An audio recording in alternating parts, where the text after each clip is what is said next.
एक गांव में आया हाथी, घंटी बजी, टन टन की आवाज हुई। संयोग की बात कि उस गांव में सभी अंधे रहते थे, अंधों का नगर था, पर अंधे देख नहीं सकते थे, सुन तो सकते थे। घंटियों की आवाज सुनी, दौड़े दौड़े आए, चिल्ला कर कहा क्या है क्या है। महावत बोला हाथी है। अंधे बोले हम देखना चाहते हैं।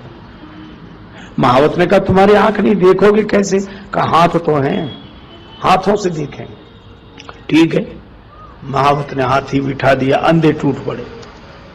किसी ने पांव पकड़ा, कुछ अंधों ने, कुछ ने पूंछ, कुछ ने कान, कुछ ने पीठ, किसी ने सूंड। देख लिया? हाँ देख लिया। हाथी लेकर महावत चला गया, अंधों में झगड़ा शुरू हो गया। और ये कहानी कहती क्या है कि झगड़ा जब होता है अंधों में ही होता है। अच्छा, झगड़े का कारण दृष्टिहीनता है। नियरे होए सूजत नहीं लानत ऐसी जिंद, और तुलसी या संसार को भयो मोतिया बिंद। तो ये मोतिया बिंद दूर कैसे हो? दवा लगाओ। कौन सी दवा? गुरुपद रज मृदु मंजुल अंजन, नयन अमीय द्रग दोष विभंजन। तो झगड़ा होता ही अंधों में, और अंधत्व के कारण ही हुआ।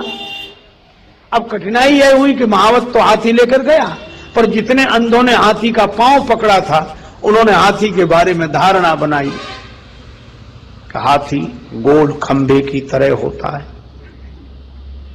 पूंछ पकड़ने वाले बोले गलत, पतली लाठी की तरह होता है, उसके आगे बाल होते हैं। पीठ पकड़ने वाले बोले नहीं, गोल चबूतरे की तरह होता है। सूंड पकड़ने वाले बोले खुरदुरे पेड़ की तरह, नीचे पतला ऊपर मोटा। कान पकड़ने वाले बोले अनाज साफ करने वाले सूप की तरह होता, छाजड़े की तरह होता। अच्छा, अब आप बताओ कौन आदमी इनमें सही बोल रहा है? कोई सही नहीं बोल रहा, लेकिन विचित्र कौन गलत बोल रहा है? अच्छा, जिसके हाथ में जितना आया उसने उसी तरह की धारणा बना ली। अच्छा, आज जितनी भी समस्या है धारणा के कारण है, अपनी अपनी धारणा में जी रहे हैं, और इसीलिए एक समस्या हो गई। अब जितने पांव वाले थे, जिन्होंने हाथी का पांव पकड़ा था, वो पूंछ वालों से नहीं बोलते थे। पूंछ वालों ने पांव वालों से बोलना बंद कर दिया। सूंड वालों का अलग संप्रदाय बन गया, कान वालों का अलग, पीठ वालों का अलग। इतने दल बन गए। अब एक दल हो तो दल, और दो तीन दल हो तो दल दल। इस दलदल से निकलना मुश्किल। और सब कह रहे थे। दूसरा कहता कि नहीं भाई, ऐसा कैसे माने, हमने खुद अपने हाथ से देखा। अब जिसके हाथ जितना ही लग गया, अच्छा जिसके हाथ जितना लगा उसको ही उसने पूर्ण समझ लिया, यही विडंबना है। अच्छा, लगा हाथ हाथी ही था, वो बेचारे निर्दोष भी हैं, उनका कोई दोष नहीं है, लेकिन अब क्या करें, धारणाओं में बंधे। अब अलग अलग दल बन गए, कोई किसी से बोलता नहीं था, एक समूह अलग, एक समूह अलग। तो कुछ अंधे मौजूद नहीं थे उस समय जब हाथी आया था, वो बाद में आए। उन्होंने देखा कि हमारे गांव में क्या हो गया, इतने प्रेम से रहते थे हम लोग। किसी ने कहा कि हाथी आया था, उससे ये विवाद हुआ। तो वो अंधे बोले कि इससे तो हम तभी मजे में थे जब हाथी हमारे गांव में नहीं आया था, ये हाथी ने तो और उपद्रव कर दिया। समाधान क्या? कुछ लोग बोले कि महावत कह गया था कि 4 दिन बाद लौट कर आएंगे, प्रतीक्षा करो। लौट कर आया, फिर घंटियां बजी, हाथी के आगमन की सूचना मिली, अंधों दौड़े। महावत ने कहा क्या बात है, हाथी देखना चाहते हो तो तुमने तो उसी दिन देख लिया था।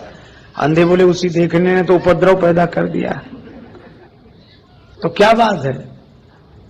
एक ने कहा कि हाथी गोल खंबे की तरह होता है। महावत बोला हाँ वैसा भी है। पूंछ पकड़ने वाले बोले वो पतली लाठी की तरह नहीं होता, जिसके आगे बाल लगे हों, वैसा भी है। पीठ पकड़ने वालों का गोल चबूतरे की तरह का, वैसा भी है। सूंड पकड़ने वालों ने कहा खुरदुरे पेड़ की तरह का, वैसा भी है। कान पकड़ने वालों ने कहा अनाज साफ करने वाले छाजड़ा सूप की तरह, बोले वैसा भी है। पीठ पकड़ने वाले बोले गोल चबूतरे की तरह। महावत बोला वैसा भी है। तो अंधे बोले क्या 10-12 हाथी लिए हो? महावत बोला हाथी तो एक ही है। तो एक ही अनेक जैसा क्यों लग रहा है? महावत ने कहा इसका उत्तर हम तुम्हें नहीं दे सकेंगे, क्योंकि इसका उत्तर दिया नहीं जा सकता, इसे तो देखा ही जा सकता है। तो आंखों का इलाज कराओ तो तुम्हें अनेक में एक दिखने लगेगा। आंखों का इलाज कराओ तो अनेक में एक दिखेगा, और आंखें अगर खराब रही तो एक में ही अनेक का भ्रम होगा, और अनेक का भ्रम होगा तो झगड़ा शुरू होगा, झंझट शुरू होगा।